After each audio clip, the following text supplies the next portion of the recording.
কাল গিয়েছিলাম বাড়িতে নিমন্ত্রণ খেতে, মাটন খাওয়ার নিমন্ত্রণ। আর পিলুতে দেখো দরজার পিছনে লুকিয়ে আছে আমাকে ধাপ্পা দেওয়ার জন্য। আমি বাড়িতে আসলে ও তো বেজায় খুশি।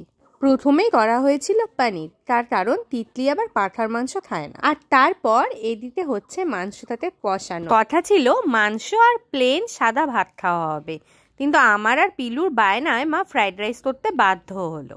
আমরা বলেছিলাম যাই হোক ফ্রাইড রাইস করে দিতেই হবে, আর মা বলছে ঘরে তো কিছুই নেই ফ্রাইড রাইস করার মতো। মাকে বললাম যা আছে তুমি তাই দিয়েই করে দাও। প্রথমে গাজর মটরশুঁটি আর কিশমিশ দিয়েই হচ্ছিল, কিন্তু পরে আবার বাবা কাজু বাদামও নিয়ে আসলো। প্রায় অনেক কিছুই পড়লো ফ্রাইড রাইসে। এখন টেস্ট করার পালা, আর আমি বেরিয়ে নিচ্ছি প্লেটে। দেখাই যাক ঘরে যা ছিল তাই দিয়ে মা ফ্রাইড রাইসটা কেমন রান্না করলো।